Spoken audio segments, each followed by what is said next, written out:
الرحیم سألت النبی صلی اللہ علیہ وسلم ای العمل احب الی اللہ تعالی قال رسول اللہ صلی اللہ علیہ وسلم الصلاۃ علی وقتها۔ یہ روایت کا ایک ٹکڑا میں نے پڑھا ہے۔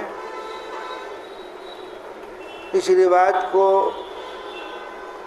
نقل کرنے والے حضرت عبداللہ ابن مسعود رضی اللہ تعالیٰ عنہ ہیں، اور یہ روایت بخاری اور مسلم دونوں میں موجود ہے۔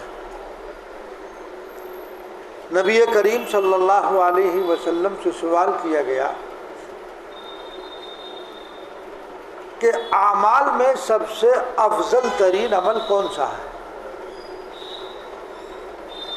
تو رسول اللہ صلی اللہ علیہ وسلم نے اس کے جواب میں ارشاد فرمایا الصلاۃ علی وقتها، نماز کو اس کے وقت پر ادا کرنا۔ صحابہ کرام رضی اللہ عنہ اجمعین ہر وقت اس چیز کے حریص رہتے تھے کہ ہمیں کوئی ایسا عمل پتہ چل جائے جس سے اللہ تبارک و تعالیٰ کا تقرب حاصل ہو جائے، اللہ کی نزدیکی حاصل ہو جائے، اللہ کی رضا ہمیں حاصل ہو جائے۔ ہر وقت یہی تگ و دو تھی ان کی۔ چنانچہ یہاں تو رسول اللہ صلی اللہ علیہ وسلم نے نماز کے متعلق فرمایا، مختلف صحابہ کرام رضی اللہ عنہ اجمعین سے یہ سوال مختلف صحابہ نے کیے ہیں، لیکن جواب الگ الگ دیا گیا۔ ای الاعمال افضل، کہیں فرمایا الصلاۃ علی وقتها، کہیں فرمایا بر الوالدین، کہیں فرمایا الجہاد فی سبیل اللہ۔ مختلف، یا تو ہر انسان کے احوال کے اعتبار سے کہ نبی کریم صلی اللہ علیہ وسلم نے سائل میں جس چیز کی کمی دیکھی اسی کے حال کے مطابق جواب ارشاد فرما دیا۔ محسوس کیا کہ نماز میں کوتاہی کرتے ہیں تو آپ نے فرمایا کہ نماز کو اس کے وقت پر ادا کیا جائے۔ دیکھا آپ نے کہ یہ والدین کی نافرمانی کرتا ہے، ان کی پیروی اور اتباع نہیں کرتا ہے، تو اس کے متعلق آپ نے یہ فرمایا کہ والدین کے ساتھ اچھا سلوک کیا جائے۔ دیگر اعمال میں آپ نے دیکھا کہ یہ سستی کرتا ہے، اسی کا حکم فرما دیا گیا۔ اسی طرح یہاں یہ سوال کیا گیا کہ نبی کریم صلی اللہ علیہ وسلم نے اس سوال کے جواب میں فرمایا کہ الصلاۃ علی وقتها، نماز کو اس کے وقت پر ادا کرنا۔ دیکھیے، ایک ہے نماز کا پڑھنا، ایک ہے نماز کو وقت پر جماعت کے ساتھ تکبیر اولیٰ کے ساتھ ادا کرنا، ایک ہے وقت کو ٹال کر پڑھنا۔ تو نماز کو اس کے وقت پر پڑھنا یعنی نماز کو جماعت کے ساتھ اس کے اصول، آداب، مستحبات، سنن، تمام چیزوں کی رعایت کرتے ہوئے نماز کو ادا کیا جائے، وہ ہے حقیقی معنوں میں نماز۔ یہ نماز نہیں کہ جلدی سے آئے، وقت دیکھا اور اپنا نیت باندھی اور کھٹاپٹ رکوع اور سجدے، اور معلوم ہوا کہ ابھی 2 منٹ نہیں ہوئے اور آپ کی 3 رکعت پوری ہو گئی۔ نماز انتہائی وقار کے ساتھ، انتہائی خشوع اور خضوع کے ساتھ، ہم لوگوں کا معاملہ حال یہ ہو گیا کہ اگر امام قرات لمبی کر دے کہ صاحب بڑی لمبی نماز پڑھاتا ہے، تو مختصر کر دے کہ صاحب بڑی مختصر پڑھائی نماز، ہم وضو بھی نہ کر پائے، رکعت نکل گئی۔ مطلب ہر صورت میں امام اگر مختصر پڑھائے تب بیچارہ مصیبت میں، لمبی کر دے تب تبصرہ ہے۔ ارے بھائی، اگر ہمارا وقت نماز میں لگ رہا ہے، اگر امام قرات لمبی کر رہا ہے تو نمازی میں تو کر رہا ہے، نمازی میں تو وقت لگ رہا ہے، اللہ کے سامنے آپ کھڑے ہوئے ہیں، اللہ کے ذکر میں آپ گویا کے لگے ہوئے ہیں، اللہ کی عبادت کی ادائیگی میں آپ لگے ہوئے ہیں، تو پھر یہ جلدی کیوں؟ دنیاوی کاموں میں جلدی نہیں کرتے ہیں۔ دنیاوی کام خوب اطمینان کے ساتھ کیے جاتے ہیں، کیونکہ ان کا فائدہ سامنے نظر آ رہا ہے، جو عارضی ہے اور وقتی ہے، اس کا فائدہ دائمی ہے۔ اللہ تبارک و تعالی دنیا میں بھی عنایت فرماتے ہیں اور آخرت میں تو ملے گا ہی۔ تو انسان دنیا کے ہر معاملات کو، ہر عمل کو وہ اطمینان کے ساتھ کرنا چاہتا ہے۔ اطمینان کے ساتھ اس کو انجام دینا چاہتا ہے تاکہ میرا کام صحیح ہو۔ اگر کاروباری ہے تو وہ جو چیز بنا رہا ہے وہ مزدوروں سے کہہ رہا ہے، کاریگروں سے کہہ رہا بڑھیا کر کے چلنا، وقت ہی پرواہ نہ کرے، وقت زیادہ لگ جائے کوئی حرج نہیں ہے تاکہ پارٹی کے پاس کوئی غلط مال نہ چلا جائے، ہے نا؟ یہ فکر تو ہے۔ یہ فکر نہیں ہے کہ میں جو نماز پڑھ رہا ہوں میرا مولا مجھے دیکھ رہا ہے، میری نماز میرے رب کے پاس جا رہی ہے تو کس حال میں جا رہی ہے؟ کہیں ایسا تو نہیں کہ اس کو لپیٹ کر اسی کے منہ پہ مار دیا جاتا ہو کہ نہ اس میں خشوع ہے، نہ خضوع ہے، نہ ارکان کی صحیح طور پر ادائیگی ہے، بس جلد بازی میں جیسے کوا ٹھونک مارتا ہے اس طریقے سے ہماری نماز ہے کہ جلدی جلدی رکوع کیا اور سجدہ کیا اور پھٹ پھٹ جو ہے نہ قرات صحیح ہو رہی ہے اور نہ دعائیں صحیح طور پر پڑھی جا رہی ہیں اور جلدی سے پڑھا اور چل دیا اپنے کام کی طرف۔ تو کام کی فکر ہے، نماز کی فکر نہیں ہے کہ میری نماز اچھے طریقے پر ہو جائے، ایسی ہو کہ ہر عضو اپنی جگہ پر ٹھہر جائے۔ دیکھو شجاع الدین کرمانی رحمۃ اللہ علیہ ایک بزرگ گزرے ہیں، ان کے ہاں ایک لڑکی تھی، انہوں نے بادشاہت کو چھوڑ دیا تھا۔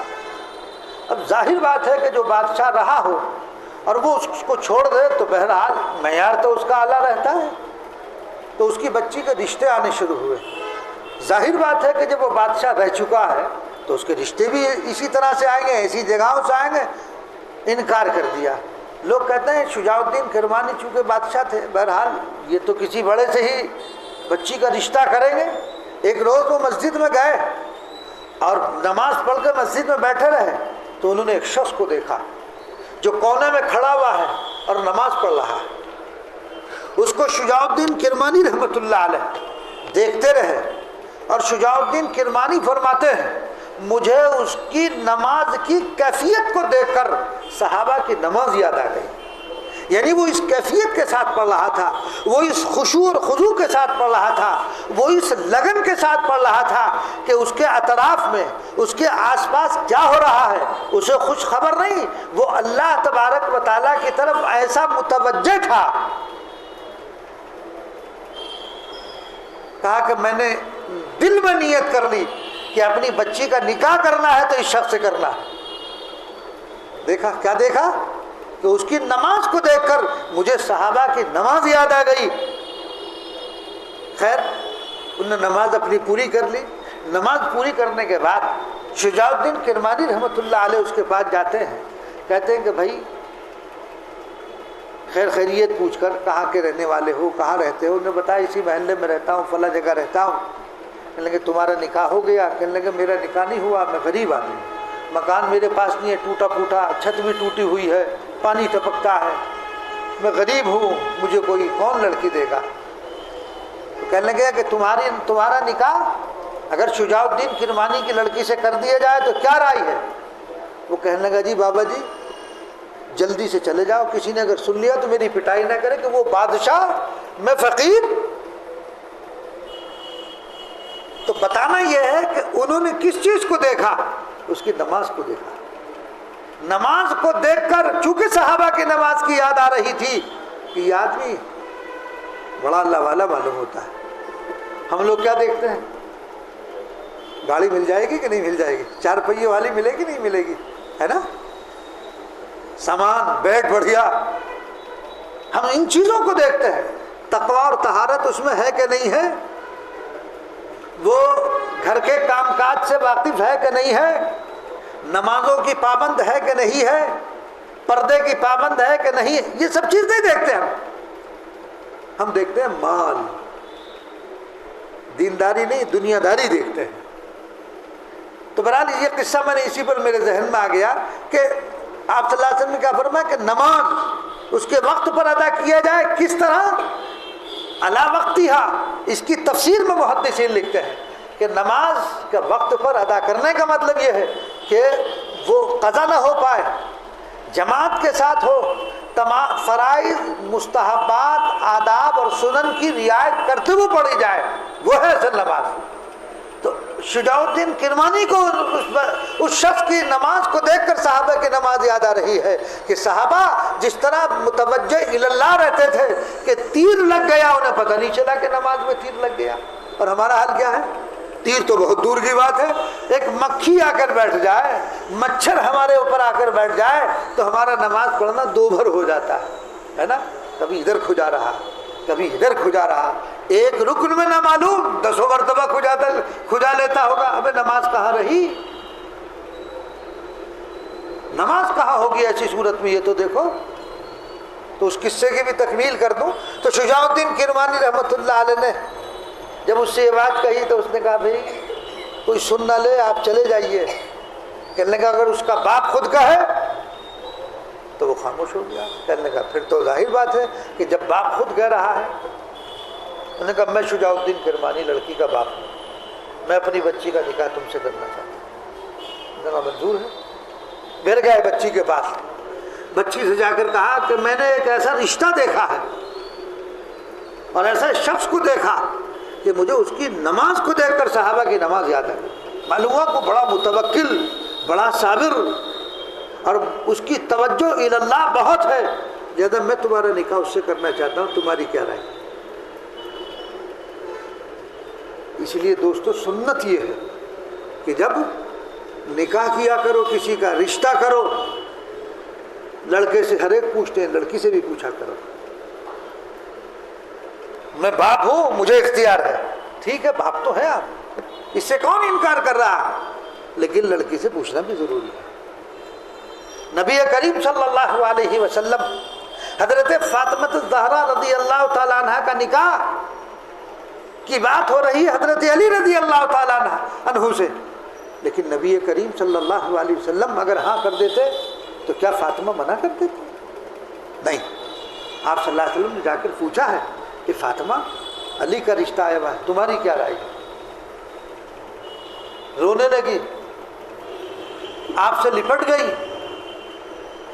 وہی اجازت ہے کہ آپ کی جو مرضی ہے جہاں چاہے۔ ظاہر بات ہے جو بچی دیندار ہوتی ہیں، جو متبع شریعت ہوتی ہیں، جن کی تقوی طہارت جن کی زندگی میں ہوتا ہے، وہ یہی عمل کرتی ہیں۔ باپ کے سامنے کہتی نہیں، زبان نہیں کھولتی ہیں، یہی ہے حیا، اسی کا نام ہے۔ اور ظاہر بات ہے کہ والدین اپنی بچی کا رشتہ کسی ایسی جگہ غیری جگہ تھوڑی کر دیں گے، ظاہر بات ہے وہ چھان پھٹک کر کہ ہماری بچی کو آنے والے وقت میں کوئی دقت نہ ہو، باقی مقدرات کا کھیل ہے۔ تو بہرحال جا کر لڑکی سے کہا، لڑکی نے کہا کہ ابا منظور ہے۔ کس کی لڑکی ہے؟ بادشاہ کی، جو بادشاہ رہ چکا ہو۔ کس لڑکے سے نکاح ہو رہا؟ اس سے جس کے پاس گھر بھی نہیں ہے، ٹوٹا ہوا مکان ہے۔ خیر رشتہ ہو گیا، نکاح بھی ہو گیا۔ لڑکی جب جاتی ہے اس شخص کے گھر میں داخل ہوتی ہے تو اس کی چوکھٹ پر ایک قدم باہر تھا ایک اندر تھا، اور وہ واپس آ جاتی ہے، شوہر کے گھر میں داخل نہیں ہوتی۔ لڑکے کے دل پہ بڑا احساس ہوا کہ میں نے تو پہلے ہی کہا تھا کہ میں غریب آدمی ہوں، ٹوٹا ہوا مکان ہے۔ بڑا احساس ہوا، لڑکی واپس چلی گئی۔ لڑکے نے شجاع الدین کرمانی رحمۃ اللہ علیہ سے شکایت کی، حضور ایسا ایسا ہوا ہے، میں نے تو آپ سے پہلے ہی کہا تھا کہ میں غریب آدمی ہوں، فقیر آدمی ہوں، ٹوٹا ہوا مکان ہے، اور یہ معاملہ ہوا کہ بچی گئی اور واپس آ گئی۔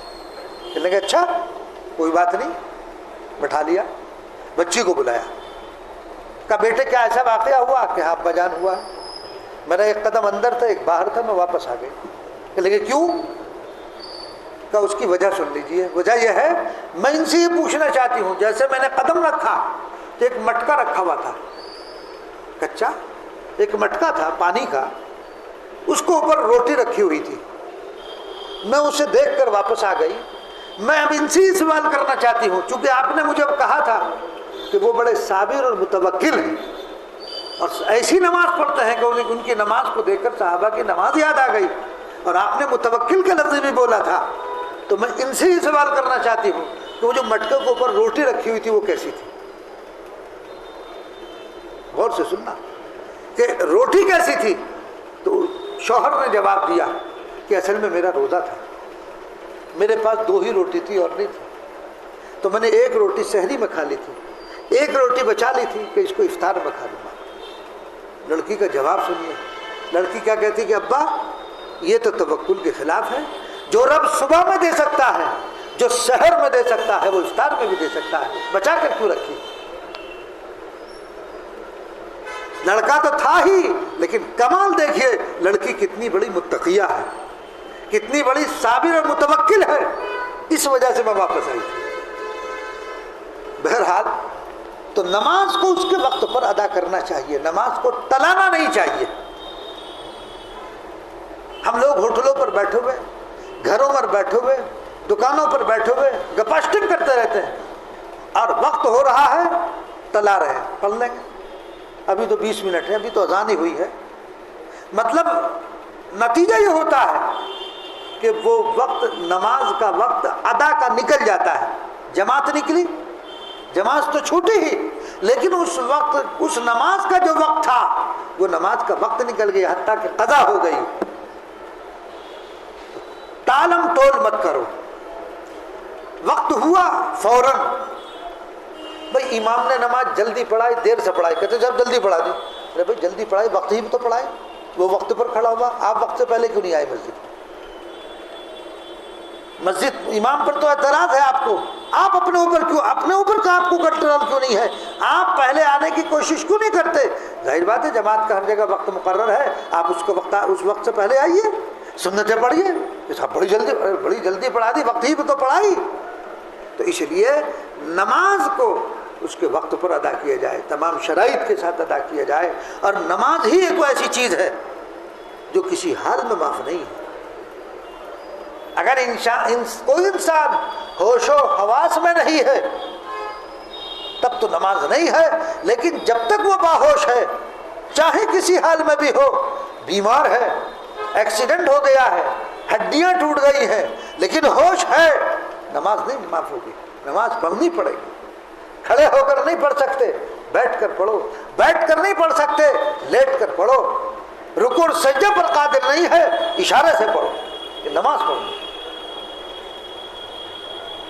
اب ہر جگہ ہی یہ مسئلہ ہو گیا، ہر مسجد میں آپ دیکھیں گے صاحب کرسیوں کی ایک لائن لگی ہے، کرسی والے نمازی آگے ہیں۔ حرمین شریفین میں تو باقاعدہ آپ دیکھیں بہت کثرت کے ساتھ، حتیٰ کہ انہیں بھی جو ہے کرسیوں کا انتظام کرنا پڑا ہے، اعلیٰ درجے کا نظام ہے بہرحال وہاں۔ تو اب ہر جگہ مسجدوں میں کرسیاں، میں نے پہلے بھی بتایا تھا، اگر کوئی انسان زمین پر کسی بھی طرح، کسی بھی حیثیت پر بیٹھ کر نماز پڑھنے پر قادر ہے، پھر وہ کرسی پر پڑھ رہا ہے تو نماز نہیں ہونے کی، چاہے چوکڑی مار کر بیٹھے، چاہے پیر پھیلا کر بیٹھے، اس پر قادر ہے تو بیٹھ کر نماز پڑھیں گے۔ بعض لوگوں کو دیکھا مجلسوں میں، گھروں میں اپنے نیچے بیٹھے رہتے ہیں، مسجد میں آ کے کرسی پہ بیٹھتے ہیں۔ بھائی جب تم زمین پر بیٹھ سکتے ہو، اور شریعت یہ کہہ رہی ہے کہ زمین پر کسی بھی حیثیت پر بیٹھنے پر آپ قادر ہیں، تو پھر آپ نماز زمین پر بیٹھ کے کیوں نہیں پڑھ رہے، کرسی پہ کیوں پڑھ رہے؟ ہاں اگر کوئی آدمی ایسی مجبوری ہے کہ وہ زمین پر بھی نہیں بیٹھ سکتا ہے، کمر کا سیدھا رکھنا ضروری ہے، اور وہ بغیر سہارے کے نہیں رک سکتا ہے، تو ایسی اگر کوئی مجبوری ہے تو ٹھیک ہے، لیکن جسے دیکھو وہ چل کے آ رہا ہے، سب کام کر رہا، گھروں میں بیٹھتا، نیچے بیٹھتا، نماز آ کے کرسی پہ پڑھنے صاحب تھک گئے۔ تو اس لیے نماز کی عظمت اپنے قلب میں پیدا کرو کہ نماز ہے کیا چیز۔ نماز اللہ سے مناجات کا ذریعہ ہے، آپ اللہ تبارک و تعالیٰ کے سامنے کھڑے ہو کر اس سے مناجات کر رہے ہو، اس کو پکار رہے ہو، اور آپ اس حیثیت کے ساتھ، اس کیفیت کے ساتھ کہ جلدی جلدی فارغ ہو کر یہاں سے جائیں جیسے کوئی اپنے اوپر سے کوئی عذاب آ گیا اور اس کو ٹلوانے کے لیے، ایسا نہیں ہونا چاہیے۔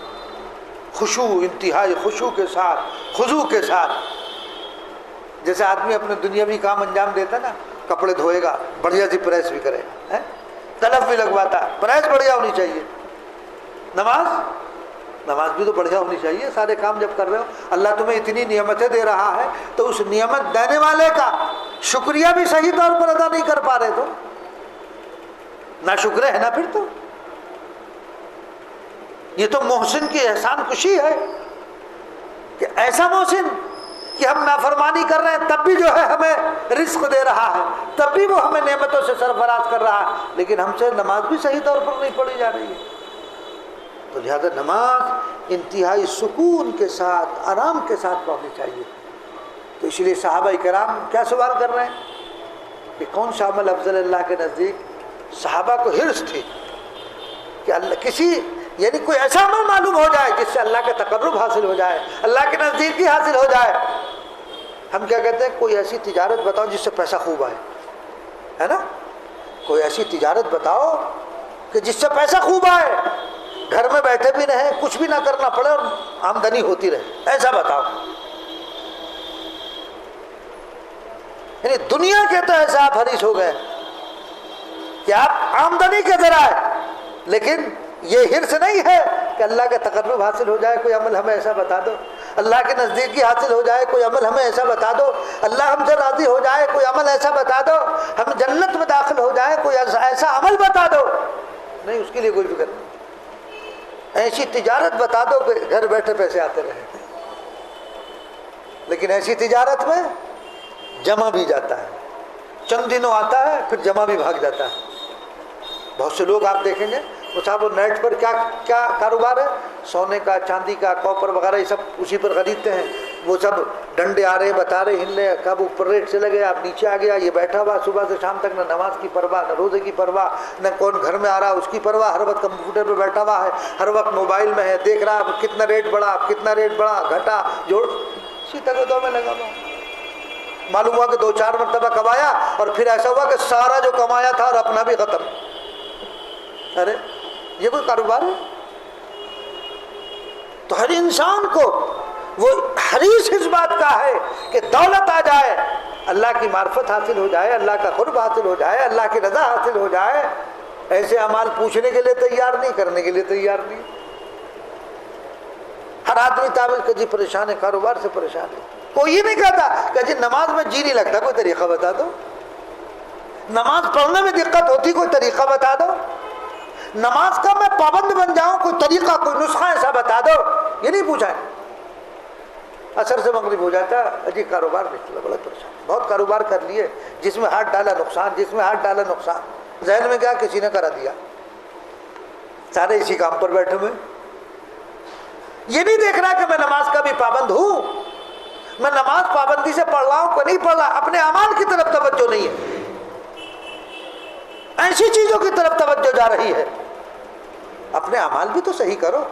اگر تمہارا عمل صحیح نہیں ہوگا، تمہارے اعمال صحیح نہیں ہے، تو ظاہر بات ہے کہ بدعملی کی جو نحوست ہے وہ کاروبار پہ بھی پڑتی ہے، دیگر چیزوں پہ بھی پڑتی ہے۔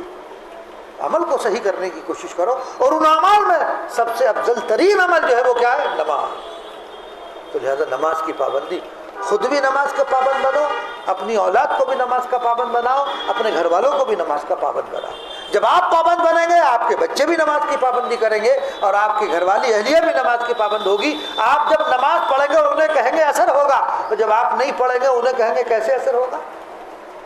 ذہن میں آئے گا کہ جب یہ خود ہی پابند نہیں تو ہمیں کیوں کہہ رہے؟ جب آدمی خود پابند ہوگا، دوسروں کو کہے گا، بچوں کو کہے گا، بچوں تو دیکھ کر چلیں گے کہ ہمارے والد صاحب نماز کا وقت ہو گیا، نماز کو جا رہے ہیں، چلو ہم بھی چل رہے ہیں۔ تو اس لیے نماز کو اس کے وقت پر آداب اور شریعت کا لحاظ کرتے ہوئے ادا کرنا چاہیے۔ تو آج سے یہ پکا عہد کرو، انشاءاللہ کوئی نماز ہم نہیں چھوڑیں گے، نماز کو صحیح طور پر ادا کرنے کی کوشش کریں گے۔ اللہ تبارک و تعالی مجھے بھی آپ کو بھی عمل کرنے کی توفیق عنایت فرمائے۔ اللہم صلی علی سیدنا ونبینا ومولانا محمد عبدہ ورسولہ ربنا ظلمنا انفسنا وان لم تغفر لنا وترحمنا لنکونن من الخاسرین۔ اے اللہ ہمارے گناہوں کو معاف فرما، ہماری خطاؤں کو درگزر فرما۔ رب کریم ہم بہت گناہ گار، خطا کار، مجرم و سیاہ کار ہیں۔ اے اللہ ہم سے بہت غلطیاں ہوئی ہیں، رات کے اندھیروں میں، دن کے اجالے میں، اے اللہ کمروں میں چھپ چھپ کر علل اعلان تیری نافرمانیاں کی ہیں، لیکن اے اللہ آپ کتنے کریم ہیں کہ ان نافرمانیوں کے باوجود آپ ہمیں نعمتوں سے نواز رہے ہیں۔ اے اللہ یہ آپ کا کرم اور فضل ہے۔ خدا بند قدوس ہم ناشکروں کی ناشکری کو معاف فرما دیجیے، اے اللہ ہم احسان فراموش ہیں، خدا بند قدوس ہماری اس احسان فراموشی کو معاف فرما دیجئے۔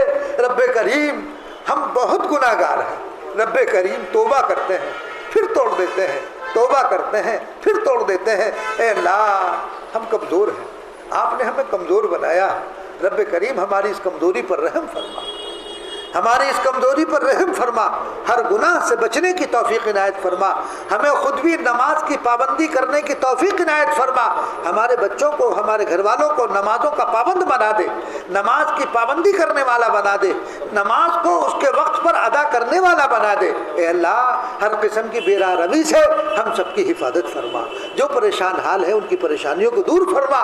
اے اللہ جو کاروباری اعتبار سے پریشان حال ہیں اے الہ العالمین ان کی اس پریشانی کو دور فرما دے، جو مقروض ہے اے اللہ جو قرضے میں پھنسے ہوئے ہیں رب کریم غیب سے ان کی مدد فرما دے اور ان کو قرضے سے بری فرما دے۔ اے اللہ ہمارے بہت سے بچے اور بچیاں بے نکاح ہی بیٹھے ہوئے ہیں، خدا بند قدوس ان کے غیب سے بہتر رشتے عطا فرما دے، اور جو دنیا سے جا چکے ہیں ہمارے قریب کے ہوں دور کے ہوں رب کریم ان تمام کی مغفرت فرما۔ ہمارے ناظم صاحب مولانا محمد سعیدی صاحب علیہ الرحمہ اے اللہ ان کو بھی بال بال مغفرت فرما، پسماندگان کو اے اللہ صبر جمیل عطا فرما۔